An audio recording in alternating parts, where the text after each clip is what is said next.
하나님의 은혜와 평강이 오늘 이 밤에도 성도 여러분 한 분 한 분에게 함께 하시길 축복합니다. 우리 서로 축복하며 인사 나누겠습니다. 사랑합니다. 축복합니다. 또 한 번 더 인사합니다. 회복에 큰 은혜가 있기를 바랍니다. 회복에 큰 은혜가 있기를 축복합니다. 제가 이 가을을 특별히 느끼는 것이 하나 있습니다. 또 이곳에 와서 특별히 지역이 그리고 새로 바뀌었구나, 그리고 가을이구나 하는 것을 특별히 느끼는데, 그것은 제가 평생 그 모습을 거의 보지 못했어요. 그런데 이 곳에 와서 이렇게 지나면서 보면 사과나무에 사과가 주렁주렁 아름답고 탐스럽게 또 예쁜 빛깔을 띠면서 열려있는 것을 봅니다. 그것을 보면서 여기가 예산이구나, 사과의 고장이구나 하는 것을 느낍니다. 그래서 참 그 가을에 맺히는 빨간 다양한 색깔들의 사과를 보면서 하나님이 지으신 세계가 이렇게 신비하고 생명이 참 그 능력이 신비하다 하는 것을 느낍니다. 여러분, 이 사과나무가 자라는데 처음부터 그렇게 커서 열매를 풍성하고 아름답게 맺히진 않았어요. 아주 조그맣을 때 모종에서부터 점점 자라서 크고 그러면서 사과를 아름답게 맺히게 되었죠.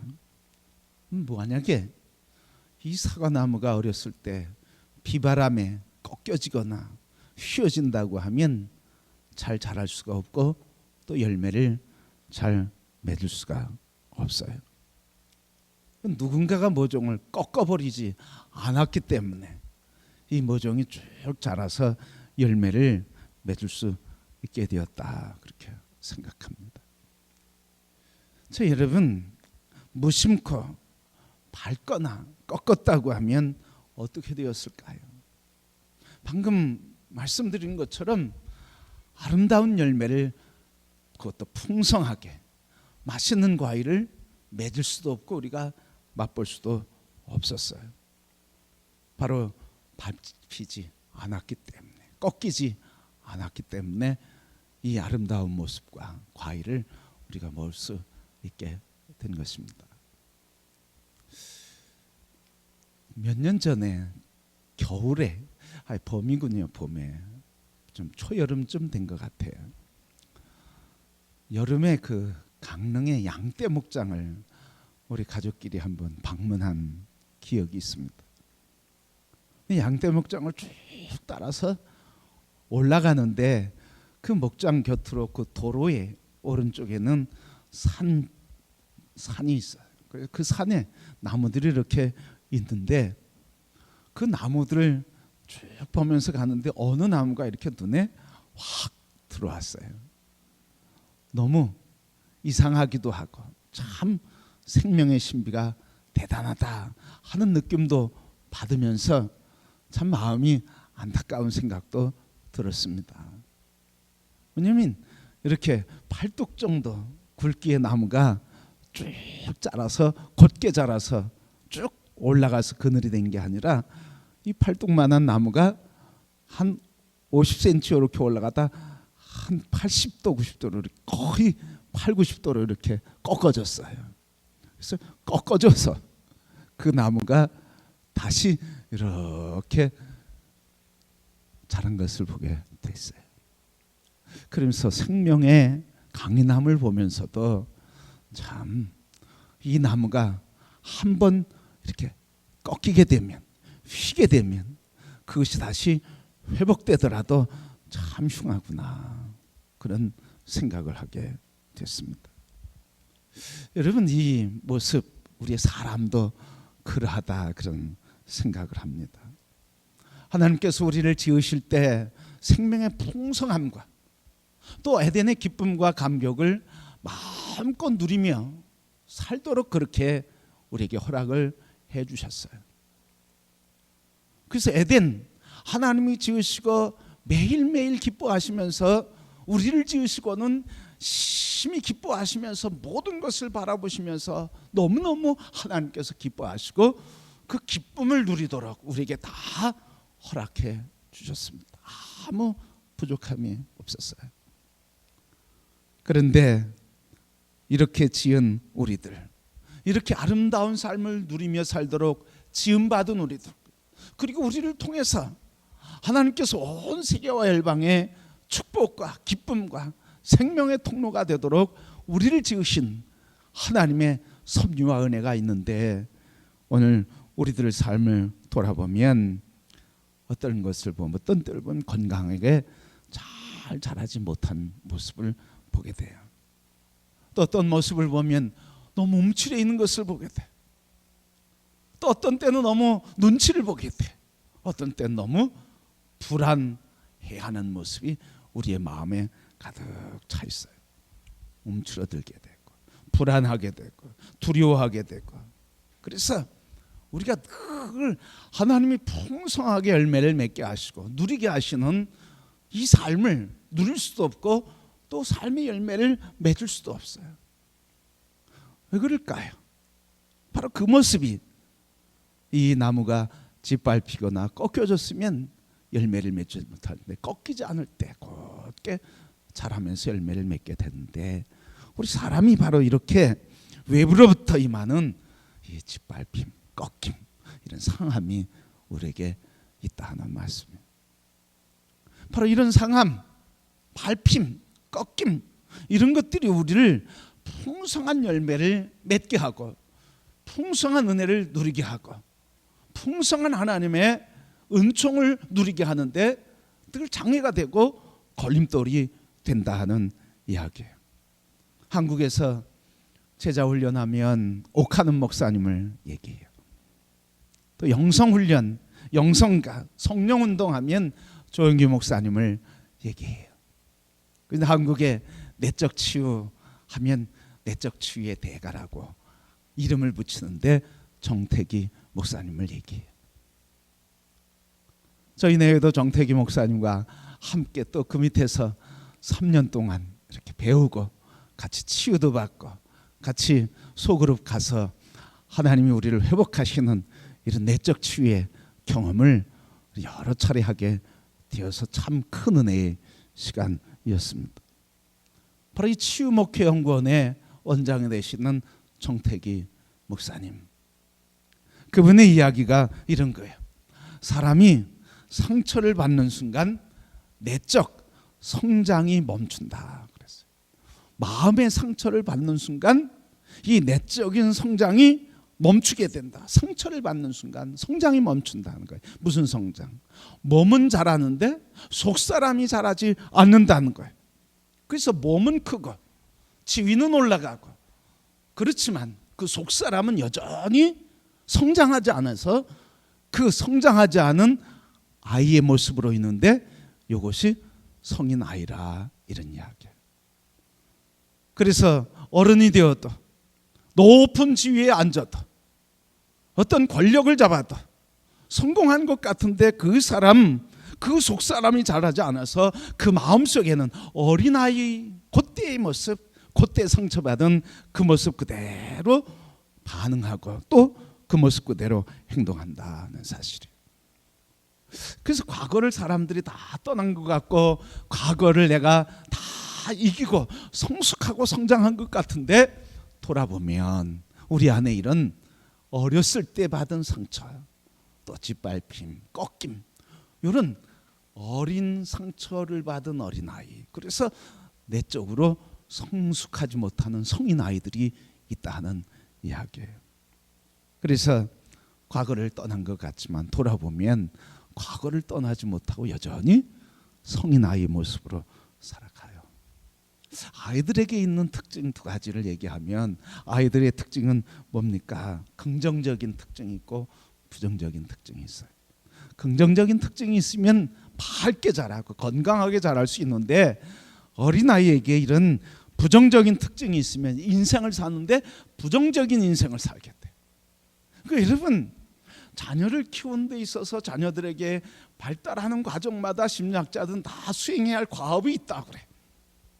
그래서 이 어린아이가 자랄 때 이 어린아이에게 긍정적으로 세계를 바라보고 자기가 존중받는다고 하는 감정을 갖게 하고, 그래서 건강한 자상과 자존감을 세워주는 것이 인생을 결정하는 그 바로메타가 된다는 거예요.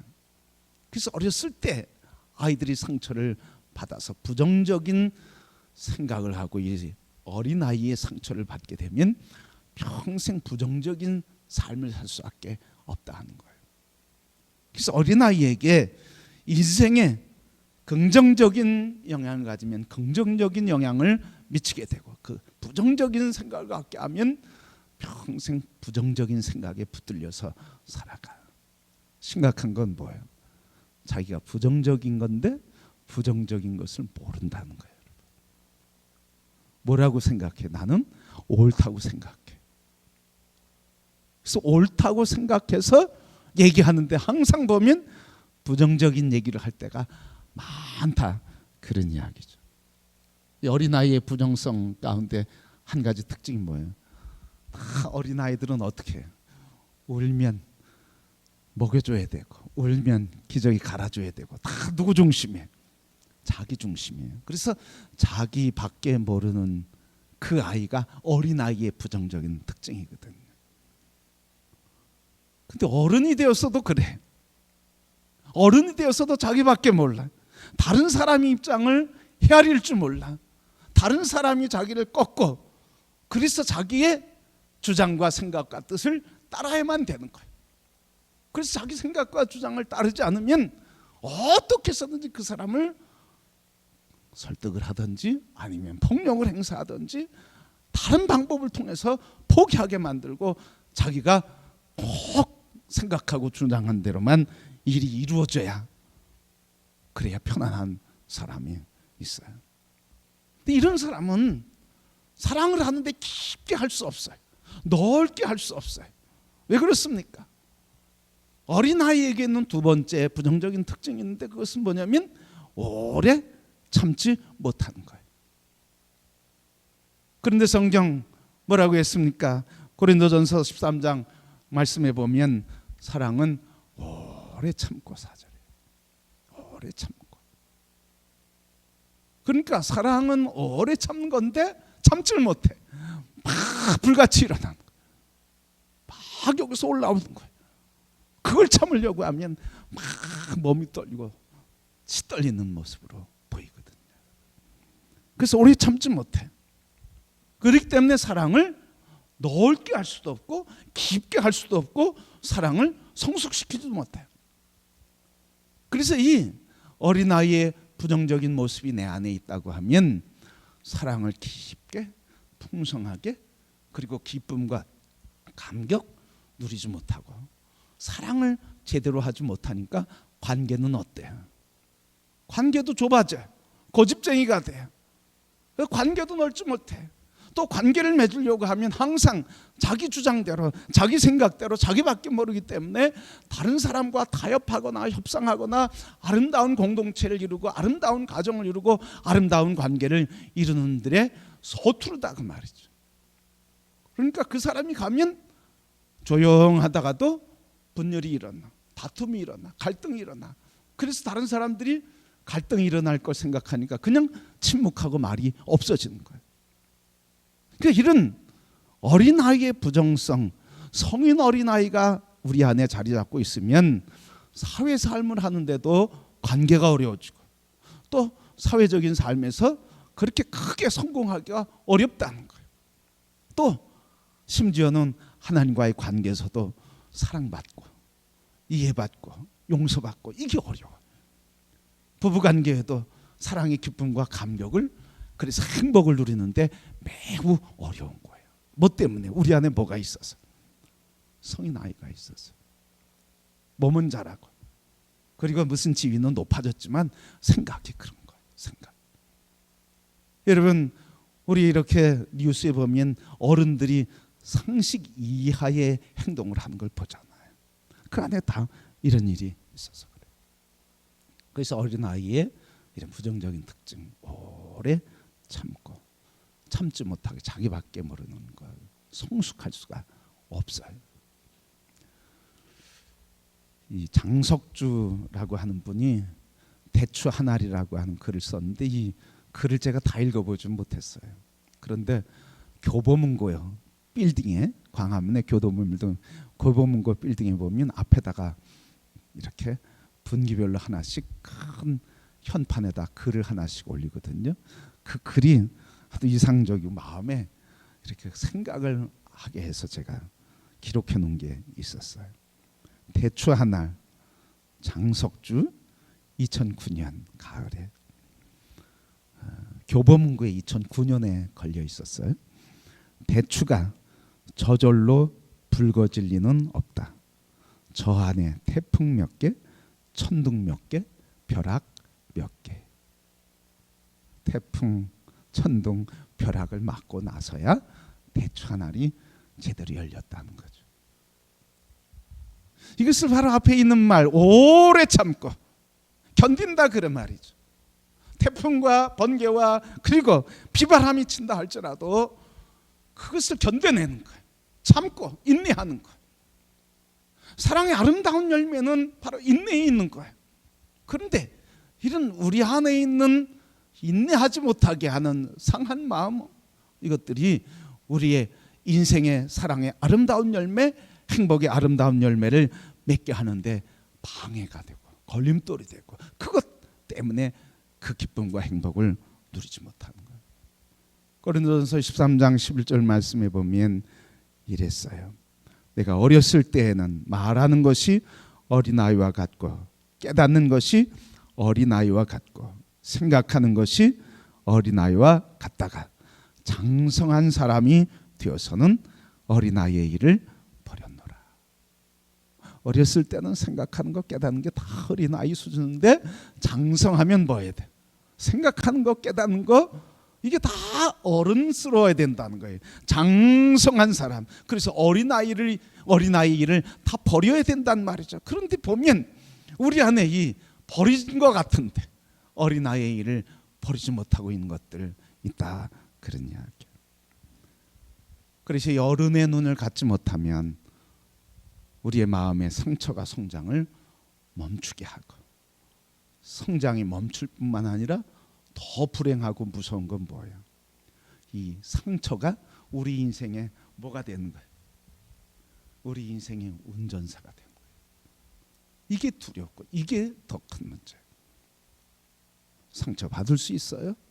그러나 상처가 우리 인생의 운전사가 되면 우리 인생은 뭐예요? 다 상처난 인생을 살아갈 수밖에 없어요. 우리 인생은 상처난 차와 같단 말이죠. 위험한 거예요. 그래서 상처도 위험한 거지만, 그러나 상처받은 자아가 내 인생의 운전사가 되어서 나의 삶을 이끌어간다고 하면 우리의 삶은 계속 갈등과 아픔, 그리고 관계의 어려움과 사랑의 굶주림과 그리고 이 굶주린 마음 가운데 늘 살아가는 거예요. 굶주린 마음. 그래서 여기 가면 만족할까? 그리고 저 사람 만나면 만족할까? 이 교회 가면 만족할까? 저 교회 가면 만족할까? 끊임없이 그 굶주린 마음을 채우려고 왔다 갔다 하는 거예요. 어느 날 이 사람과 친했다. 어느 날 이 사람과 친하면서 이 사람 갑자기 쌀쌀해지고, 언젠가는 그렇게 뜨거운 것 같은데 지나가는 거 보면 그냥 눈길도 안 주면서 그냥 쌩쌩 지나가고. 그러니까 우리의 인생에 이런 상처가 우리의 삶의 운전사가 된다고 하면 우리의 삶은 이렇게 참 힘들고, 그래서 굶주린 마음 채우려고 늘 방황하는 거예요. 그런데 여기 굶주린 마음이 없이 상처를 그래도 이긴 사람들은 뭐라고 그래? 그럴 수 있지 뭐, 사람이. 뭐 그런 게 사람이지 뭐. 내가 더 잘 대하고 더 겸손하게 저 사람 잘 이해할 수 있도록 얘기해야죠. 그래, 뭐 나라도 그렇게 하면 화가 났을 거야. 그렇지 뭐, 이렇게 다 이해할 수 있어요. 자, 여러분, 우리 내적 치유의 대가 정태희 교수님 책으로도 제가 읽고 또 그분 강의할 때 같이 들려주셔서 또 듣고 한 이야기가 하나 생각이 나요. 왜냐면 이 정태기 목사님은 봄만 되면 봄아리를 하는 거예요. 이상하게 매년 봄만 되면 마음을 걷잡을 수 없어서 막 방황하고 우울에 빠지고, 그리고 그 마음 어떻게 견딜 수가 없어서 불안하고 두렵고 막 이런 거예요. 이런 삶을 정태기 목사님이 살아가는데 가눌 수 없는 자신의 마음을 37년 동안 살아가게 된 거예요. 37년 동안 살아가는데, 그래서 이 마음이 뭔지 알지 못하고 왜 그런지 이유를 알지 못하는데 미국에 유학을 가게 된 거예요. 미국에 유학을 가서 그 교수님과 6개월, 1년 동안 6개월 동안 교수님이, 지도 교수님 쭉 살펴보고 한마디도 이야기하지 않다 6개월 만에 한마디 툭 던지는 거예요. 근데 그 이야기가 이 정태기 목사님 마음에 큰 생각을 갖게 했던 거예요. 그러면서 자기 인생을 돌아보니까 어린 시절에 어머니가 생각나고 어린 시절에 자기의 모습이 생각났어. 어린 시절 먹고 살기 힘들 때 어머니가 가족을 위해서 아침 일찍 일하러 나가시고 밭에 일하러 나가시고, 그러면 아무도 없는 집에서 그냥 뒹굴면서 막내로서 그냥 뻘거벗고 이렇게 방 안 또 마당을 다니면서 언제 엄마 오나 울면서 기다린 자기의 모습을 생각하게 됐어요. 그런데 겨울이 되면 이 정태기 목사님이 너무 행복한 거예요. 어머니가 겨울 되면 농사를 안 지니까 집안에 들어오셔서 방에서 늘 같이 집안에서 늘 함께 있으니까 형제들이 어머니의 무릎을 차지하려고 그렇게 서로 장난치면서 어머니의 무릎을 베개 삼고 누우면서 장난치는데 정태기 목사님이 겨울 되면 그렇게 행복했다는 거예요. 그때 알았던 거예요. 바로 어렸을 때 어머니의 사랑을 받아야 할 그때, 보호를 받아야 할 그때, 어머니가 밭에 일하면서 하루 종일 그냥 저녁만 기다리니까 언제 엄마가 오나 배고프면 배고파서 울고, 그 외로우면 외로워서 힘들면 힘들어서 어린 나이에 그 어렸을 때 채워지지 않는 그 마음이 상처가 됐던 거예요. 그래서 결혼을 한 거예요. 이런 마음 가지고 결혼을 한 거예요. 결혼했는데 결혼이 행복하리라 꿈을 꾸고 결혼하잖아. 근데 결혼했는데 행복하지 않은 거예요. 늘 부부간에 갈등이 있는 거예요. 늘 아내한테 요구하고 늘 아내한테 자기의 주장을 내세우면서 아내에게 늘 내 필요한 것들을 얘기해서 채워달라고. 그래서 아내가 자기한테 자기가 요구하는 걸 안 해주면 섭섭하고, 그리고 나중에는 여기서 화가 나고, 그래서 결국 부부싸움이 잦아지기 시작하고 갈등이 점점점 깊어지게 된 거예요. 그때 비로소 유학 가서 교수님의 지도를 받으면서 자기가 어렸을 때 어린아이인 자기가 사랑을 받고, 그래서 자기가 그 사랑의 기쁨을, 그래서 신뢰와 그리고 자존감을 누려야 되는데 그것이 채워지지 않으니까 끊임없이 사랑을 요구하고 사랑에 굶주려서 사랑을 찾아 나서는 거예요. 그래서 겨울 되면 행복하고 봄이 되면 우울하고 견딜 수 없어서 가슴앓이를 하는 거예요. 결혼해서도 그 마음의 아픔이 해결되지 않으니까 그걸 찾으려고 계속 아내한테 요구하니까 아내가 지치고, 어떻게 남편의 그 어린아이 같은 걸 다 채워줄 수 있냔 말이에요. 그러니까 갈등과 그리고 다툼과 고민, 아픔이 시작된 거예요. 여러분, 바로 그것, 정태기 목사님 얘기한 거 그거예요. 그것 때문에 늘 채워지지 않는 사랑 때문에 이 사람에게 가고 저 사람에게 가고 그러다 자기가 원하는 거 채워지지 않으면 여기 성이 올라오고, 그래서 있는 곳에서 갈등이 생기고 다툼이 생기니까 관계에서도 어려워지게 되고 삶을 살아가는데 자기가 성공적으로 살아갈 수 없는 이렇게 뒤처진 인생을 살 수밖에 없었다. 그렇게 고백해요. 바로 여러분, 우리 안에 상처가 없을 수 없어요. 그러나 상처가 내 인생의 운전사가 되도록 내버려 둔다고 하면 우리의 인생은 아픔이, 고통이, 힘들고 지치고 피곤한 인생을 살아갈 수밖에 없습니다. 여러분, 넥타이 보고 권사님, 장로님 넥타이 멋있습니다 이러면 뭐라고 하셔야 돼요? 아이고 고맙습니다, 멋있게 봐주셔서 감사합니다 이래야 되잖아요. 근데 여기 계신 분이 그렇다는 게 아니고 어떤 분이 이렇게 얘기하는 분이 있어요. 아니 그래, 나는 넥타이 좀 좋은 거 하면 안 돼? 안 된단 말이야? 이렇게 얘기하는 사람. 아니 멋있다고 칭찬하는데 받는 사람은 뭐라고 받는 거예요? 아니 나 넥타이 매면 안 돼? 좋은 넥타이 하면 안 돼? 난 그렇게 매면 안 되는 사람이야? 하면서 도전하는 거죠. 여기서 분노로 일어나는 거죠. 바로 그거예요, 여러분. 우리 안에 상함이 있을수록 우리의 인생은 힘들어진다, 그런 말이에요. 오늘 본문 말씀을 통해서 우리에게 이 어린아이와 같은 마음, 성인 아이, 상처난 자아상들, 이것들 때문에 우리가 굶주린 마음, 깨어진 마음, 조각난 마음, 그리고 이것 때문에 우리가 가난한 마음, 이것들 때문에 무엇인가 중독이 되고 포로가 된 마음, 이것들 때문에 힘들고 지친 인생들을 하나님께서 고쳐주겠다, 치료해주겠다, 내가 기름 부음 받는 자를 너희에게 보내주겠다 말씀하셨어요. 그러게 여러분, 지금까지 살면서 내 인생의 어린아이와 같은 상처받은 아이가 내 안에서 울고 있다 할지라도 그 아이가 위로받지 못하고 만족스럽지 못하고 그것 때문에 내가 힘들고 고통스러운 인생을 산다 할지라도 우리가 포기할 수 없음과 그리고 우리가 절망할 수 없음은 우리 하나님께서 우리에게 치료자를 보내시며 기름 부음을 허락하신 그 사람을 통해서 우리에게 고쳐주시고 회복해 주시는 하나님의 언약이 있음을 기억하시길 바랍니다. 그래서 우리는 절망할 수 없어요.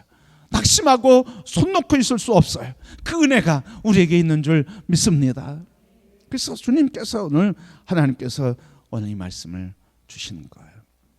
오늘 이 말씀은 어떤 배경에서 나왔냐면 이스라엘 백성들, 북이스라엘이 아수르에게 멸망당할 쯤에 멸망당했어요. 그리고 아하스라고 하는 왕이 있을 때, 이스라엘의 가장 우상이 만연했을 때, 그때 하나님께서 깨닫지 못하는 이스라엘 향해서 예언자 이사야를 통해서 돌아오라, 돌아오라, 돌아오라, 나만을 경외하고 나만을 섬기라, 돌아와라, 돌아오라고 계속 얘기하시는 거예요. 그런데도 저들이 말을 듣지 않아요. 아하스 왕이 16년 동안 통치하면서 이스라엘을 완전히 쑥대밭으로 만들어 놓는 거예요. 그러니까 돌아오지 않는 저들을 향해서 하나님께서 계속 이방 나라를 통해서 저들에게 삶을 권고하게 하고 돌아오라고 하나님 말씀하심에도 깨닫지 못하고 하나님을 떠난 그 결과로 이스라엘 나라가 참 비파하게 되었어요. 그래서 이사야서 1장 오늘 4절, 이 3절 말씀 이하에 보면 4절부터 8절까지, 이사야 1장 4절부터 8절까지 그 모습이 나와요. 이 말씀을 왜 하셨는지 배경을 가르쳐 주는데 이렇게 했어요. 머리에는 병이 들고 마음은 피곤하고 발바닥에서부터 머리까지 성한 곳이 없이 상한 것 없이 터진 것 맞은 흔적뿐이고 이것을 싸매고 기름을 부어 부드럽게 해줄 자가 없고 치료해 줄 자도 없다.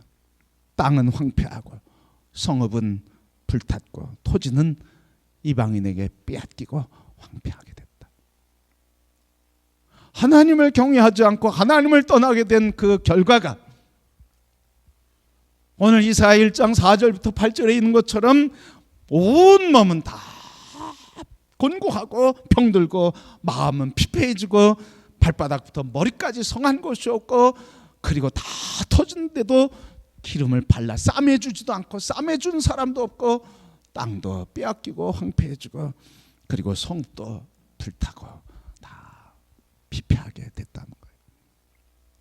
그들의 마음은 어떨까요?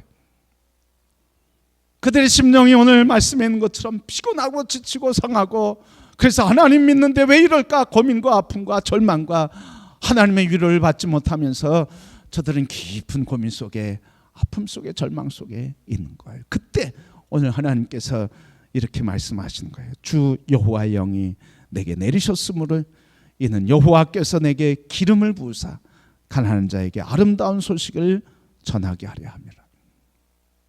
바로 이 말씀은 신약의 예수 그리스도를 예언하고 있어요. 기름 부음 받은 자 예수 그리스도, 그분이 오셔서 어떻게 하시겠다는 거예요. 그분이 오셔서 우리를 고쳐주시며 치료하셨는데, 어떻게 1절 중반절부터 나를 보내서 마음이 상한 자를 고치고 포로된 자에게 자유를 주고 갇힌 자에게 노음을 선포하고 여호와의 은혜의 해와 우리 하나님의 보복의 날을 선포하여 모든 슬픈 자를 위로하고 슬퍼하는 자에게 화관을 주어 그 죄를 대신하며 기쁨의 기름으로 그 슬픔을 대신하고 찬송의 옷을 입혀 그 근심을 대신하고 그들이 의의 나무 곧 여호와께서 심으신 그 영광을 나타낼 자라 일컬음을 받을 것이니라. 성도 여러분, 바로 오늘 우리가 이런 상한 마음이 있어요. 성인으로서 어린아이 마음이 있어요. 그래서 그 어린아이 때문에 우리는 늘 굶주린 마음 때문에 고통 가운데 살아가고 있어요. 그러나 여러분, 오늘 주님이 기름 부으심 받은 자 보내셔서 그 상한 마음을 치료해 주시고 고쳐주시고 회복해 주시는데, 우리 주 예수 그리스도를 보내심으로 우리를 고쳐주시겠다 하시는 말씀이에요. 그분이 십자가 위에서 모든 죄를 다 용서해 주심으로 우리를 치료하시는 은혜를 주님이 준비해 주신 줄 믿습니다. 그러게 여러분, 내 마음이 어떠할지라도 그것 가지고 포기하지 마세요. 낙심하고 나 이런 사람이야 절망하고 살지 마세요. 하나님은 기름 부음 받은 자 예수 그리스도를 통해서 우리를 고치셔서 우리를 어떻게 우리의 마음, 우리의 상한 마음, 깨어진 마음, 나뉘어진 마음, 가난한 마음 다 회복시켜 주시고 짓눌린 마음, 포로된 마음, 갇힌 마음 다 자유케 해주시겠다 말씀하셨어요. 그래서 이 어린 아이의 마음, 상한 마음을 다 회복시켜 주신다고 하는 말씀입니다. 여러분, 이 수요일 참석하면서 하나님 우리에게 약속하신 이 회복의 은혜, 구원의 은혜, 여러분 시간 참석하면서 하나님이 어떻게 우리를 회복하시는지, 나를 어떻게 회복해 가시는지, 내가 회복되어야 될 성인 아이의 모습은 무엇인지 깨닫는 것, 어린아이일 때는 어린아이같이 깨달았지만 성인이 되어서는 깨닫는 것도 어른과 같이, 그래서 어린아이의 일을 버리는 것처럼 우리 온 성도들이 그리스도 예수 안에서 하나님의 사람으로 온전해지는 회복의 역사와 구원의 은총이 있게 되기를 축복합니다. 말라기 4장 2절 말씀 보면 이렇게 외쳤어요. 내 이름을 경외하는 너희에게는 공의로운 해가 떠올라서 치료하는 광선을 비추리니 너희가 나가서 외양간에서 나온 송아지 같이 뛰리라 했어. 여호와를 경외하는 자에게 치료의 광선을 주시고 치료의 광선을 받는 자마다 외양간에서 나온 송아지와 같이 뛰어 다니게 하리라 말씀하셨어요. 여러분, 외양간에서 나온 송아지의 모습이 어떻습니까? 처음 태어났을 때 풀썩 주저앉잖아요. 일어날 힘이 없어요. 그러나 어미소가 핥아주고 태를 다 닦아주고 그러면 이 송아지가 버둥거리면서 쓰러질 듯 하면서 일어나거든요. 일어난 그 순간부터 이 송아지가 걷기 시작하고 곧 또 뛰기도 하고 그렇잖아요. 쓰러질 것 같고 일어나지 못할 것 같은 그 송아지지만 어미소의 핥아줌과 만져줌을 통해서 일어나 걸으며 생기 충만해서 생명의 기쁨과 감격을 누리고 살아가는 송아지인 것처럼 우리의 삶도 지금 쓰러지는 인생 같고 넘어진 인생 같고 다시 일어날 수 없는 인생 같아도 하나님의 손길, 여호와를 경외하는 자 하나님의 손길이 붙잡아 주셔서 위안가에서 나온 송아지처럼 뛰며 생기 있고 소망이 있고 기쁨과 감격 속에 인생을 살아가게 하시는 줄 믿습니다. 그러기에 여러분, 여호와 하나님 치료의 셈이신 여호와를 경외하는 성도가 되기를 축복합니다. 이 은혜의 소식인 예수 그리스도, 그분을 바라보시기를 축복합니다. 그리고 그분을 붙잡게 될 때 하나님께서 그를 회복시켜 주시고 생명의 기쁨과 감격, 그리스도의 온전하심과 거룩한 성품에 참여하게 되며 그동안 풍성한 삶을 누리지 못했던 굶주린 인생이 행복해서 살아가는 역사가 있게 될 줄 믿습니다. 제가 이 예수 그리스도 치료자를 만난 뒤에 얼마나 행복했는지, 그 은혜를 제가 크게 두 번 경험한 것 같아요. 첫 번째는 중학교 2학년 때 기도원 가서 성령 체험할 때, 그때 참 감격스러웠어요. 그 감격을 누릴 수가, 다시 그 감격을 어디에서 찾아볼 수 없어요. 어디 누릴 수가 없어요. 어디에서도. 두 번째 느낀 그 감격과 기쁨이 언제냐면 이 치유의 과정 들어가서 마음의 상한 마음들, 깨어진 마음들, 어린아이의 상처난 모습들을 치료하고 회복하는 경험하고 나서 그때 고백한 게 이거야. 그때 처음 은혜 받았던 그 감격, 거듭남의 기쁨이 다시 내게 있구나. 그 기쁨이 회복되는 거예요. 그래서 치유 그룹 들어간 사람들은요, 마지막 날 되면 얼굴이 다 어떻게 돼? 꽃이 펴. 화나고 광채가 나. 꽃이 펴. 행복해. 내가 행복해 얘기할 것도 없어. 그냥 그 표정, 그 말, 그 태도, 이것들이 그냥 행복해. 이게 짓눌리고 깨어지고 상한 마음들, 죄의 권세에서, 어둠의 권세에서, 사단의 속임에 쏘여서 짓누르고 깨어지고 상했던 마음들이 다 걷어지고 십자가에 예수 그리스도를 만나게 되니까 그때 이 다시 구원의 감격, 다시 태어나는 감격, 영혼이 거듭나는 이 감격이 회복되는 것을 경험하고 살아오게 됐습니다. 여러분, 이 시간에 참여해서 우리를 거듭나게 하시고 옛사람 다 벗어나고 자유케 되며 하나님이 새롭게 하시는 이 은혜, 우리 온 성도들에게 넘치는 시간이 되기를 소원하고 축복합니다. 그래서 오늘 우리 이 상한 마음, 성인 어린 아이가 있다고 하는 것, 이 어린 아이는 늘 자기중심이고 이기적이고 참지 못한다고 하는 것, 이것 때문에 관계 어려움, 사랑의 풍성함을 누리지 못하고 이 땅에서 주시는 하나님의 부요와 부를 누리지 못하고 살아가는 우리의 연약한 모습을 보고, 그것을 하나님은 기름 부음 받은 자를 통해서 치료해 주신다고 하는 이 약속의 말씀을 기억하시면서 우리 다음 주에는 우리의 마음이 어떤가, 우리의 마음 한번 살펴보려고 그래요. 뭐 한 사람 한 사람 당신 이렇지 이게 아니라 우리의 마음이 어떤지, 하나님이, 성경이 우리에게 우리의 마음이 이런 마음이 있다, 긍정적인 좋은 마음 하나, 그리고 상하고 깨어진 마음 세 가지, 우리 마음 한번 분류해보고 그 마음을 통해서 우리가 회복되어야 될 것이 있으면 회복되고, 회복된 것은 감사하고, 그러면서 하나님이 우리를 회복해 하시는, 그래서 우리에게 기쁨을 주시고 행복해서 부유한 삶을 살게 하시는 은혜가 우리 모든 성도들에게 넘치고 누리는 이 삶이 되기를 축복합니다. 여러분, 원하기는 꼭 하나님이 주신 이 기쁨을 빼앗기지 않고 속지 말고 꼭 이 행복의 기쁨, 감격을 누리면서 살아가는 큰 은혜가 우리 회복의 은총을 통해서 넘치게 되기를 주님의 이름으로 축복합니다.